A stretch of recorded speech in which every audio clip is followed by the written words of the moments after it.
7 کو اسمبلیاں تحلیل کر دی گئیں. 8 جنوری 2008 کو الیکشنز کی ڈیٹ آئی.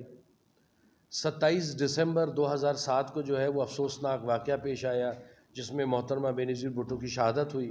اور 8 جنوری 2008 کی جو الیکشنز ہیں وہ ملتوی ہو کے 90 دن سے آگے چلے گئے اور وہ جا کے 18 فروری کو کنڈکٹ ہوئے. یہ نہ صرف یہ کہ وہ 18 فروری کو کنڈکٹ ہوئے بلکہ کیئر ٹیکنگ گورنمنٹ جو ہے وہ بھی الیکشن کرانے کے بعد نہیں جاتی. لوگوں کو اس کی لا علمی ہے. اس کی وجوہات یہ ہوتی ہیں کہ الیکشنز کرانے کے بعد جو ہے 6 دن جو ہیں وہ مختلف پارٹیاں جو آپس میں کولیشنز فارم کرتی ہیں. اس کے بعد 3 دن جو ہیں وہ آزاد امیدوار جو ہوتے ہیں وہ اپنی پارٹیاں چوز کرتے ہیں کہ انہوں نے کس کے ساتھ ملنا ہے.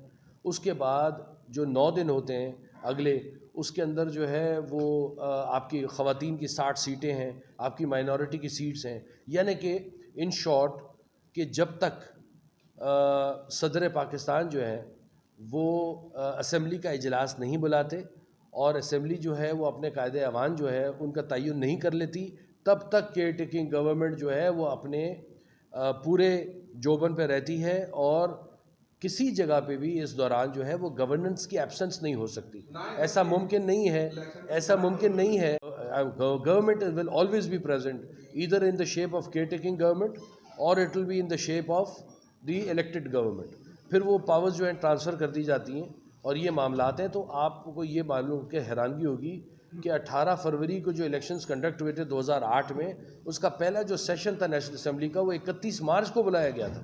اور قائد ایوان جو ہے یوسف رضا گیلانی صاحب اس وقت جو ہے پرائم منسٹر منتخب ہوئے تھے، ایوان کے صدر منتخب ہوئے تھے، وہ 31 مارچ کو ہوئے تھے. 31 مارچ تک کیئر ٹیکنگ چلی.